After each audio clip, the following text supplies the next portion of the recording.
Indigo সিওকে তলব ডিজিসিএর। বৃহস্পতিবার বিকেল ৩টে তলব ইন্ডিগো বিপর্যয় নিয়ে তলব। রিফান্ড কর্মী সংখ্যা নিয়েও আলোচনার সম্ভাবনা। ইন্ডিগো সিওকে তলব ডিজিসিএর।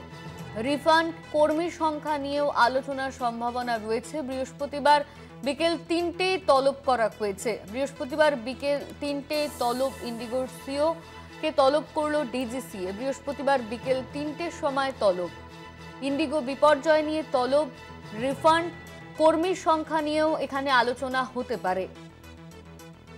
ইন্ডিগো সিও কে তলব করলো ডিজিসি এর পক্ষ থেকে। বৃহস্পতিবার বিকেল ৩টেই তলব করা হয়েছে তাকে। কর্মী সংখ্যা নিয়ে আলোচনা হতে পারে সেখানে। ইন্ডিগো বিপর্যয় নিয়ে তলব।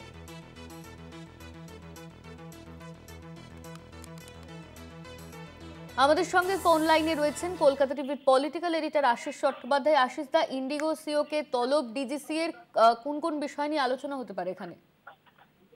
দেখো, এই ইন্ডিগো যে বিমান সিইও পিটার এলবার্সের সঙ্গে এর আগে বিমান পরিবহন মন্ত্রীও বৈঠক করেছেন এবং তখনও এ ব্যাপারে ইন্ডিগোর বিরুদ্ধে যা যা বলার আছে সেটা পরিবহন মন্ত্রী বলেছিলেন। এইরকমই রিপোর্ট আমাদের কাছে ছিল। সেই সময় ডিজিসি এর প্রসঙ্গ উঠেছিল।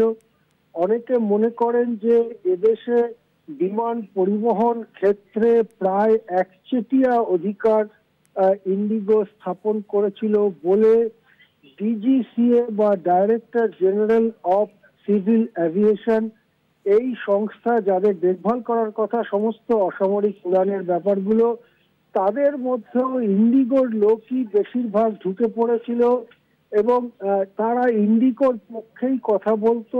সুতরাং যে বড় বিপর্যয় বিমান পরিবহনে সম্প্রতি হলো সেটাকে আটকাবার জন্য ডিজিসিএ যা করার ছিল সেটা করেনি।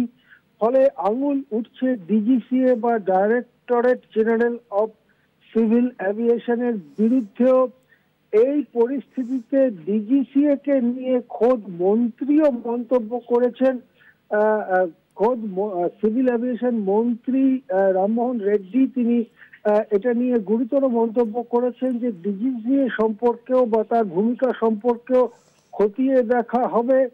এই পরিস্থিতিতে ডিজিসিএ ঠিক কি করবে সেটা এখনো অস্পষ্ট, কিন্তু আজকে বিকাল ৩টের সময় পিটার এলবার্স, যিনি ইন্ডিগো বিমান পরিবহন সংস্থার সিইও, তাকে ডেকেছে একটা ডিটেল রিপোর্ট সেখানে পিটার এলবার্স সঙ্গে নিয়ে আসবেন। এটা মনে করা হচ্ছে যে কেন এত বড় বিপর্যয় হলো বিমান পরিবহন ক্ষেত্রে, সেই সংক্রান্ত রিপোর্ট নিয়ে আসবেন বলে মনে করা হচ্ছে। কিন্তু সেই রিপোর্টে কি ডিজিসি এর যে নতুন ছুটি নীতি বিমান কর্মীদের ক্ষেত্রে, বিশেষ করে পাইলটদের ক্ষেত্রে, সেই ছুটি নীতিকেই দায়ী করা হবে? সেটা যদি করা হয় তাহলে তো সেটা ডিজিসি এরই বিরুদ্ধে যাবে। সেক্ষেত্রে ডিজিসিএ কিভাবে সেই রিপোর্টকে কি চোখে দেখবে সেটাও কিন্তু দেখার আছে। আবার যদি পিটার এলবার্স নিজেদের সংস্থার ঘাড়ে সব দোষ নিয়ে নেয় তাহলে এই ধরনের সংস্থাকে কতখানি আর বিমান পরিবহনের দায়িত্ব দেওয়া যাবে, নাকি তাদের থেকে আরো ফ্লাইট কেটে নেওয়া হবে, এই সমস্ত বিষয় আজকে আলোচনায় উঠতে পারে। এটা বলাই যায় যে ভারতের বিমান পরিবহন ক্ষেত্রের যে বিপর্যয়, সেই বিপর্যয় মোকাবিলায় আজকে অত্যন্ত গুরুত্বপূর্ণ মিটিং হতে চলেছে ইন্ডিগো বিমান পরিবহন সংস্থার সিইও পিটার এলবার্সের সঙ্গে directorate general of civil aviation সংস্থার। ধন্যবাদ আশিস দা। আমাদের সঙ্গে ফোন লাইনে ছিলেন কলকাতা টিভির political editor Ashis Chattopadhyay. IndiGo বিপর্যয় নিয়ে তলব। ইন্ডিগো সিও কে তলব ডিজিসি এর। বৃহস্পতিবার বিকেল ৩টে তলব করা হয়েছে। ইন্ডিগো বিপর্যয় নিয়ে তলব।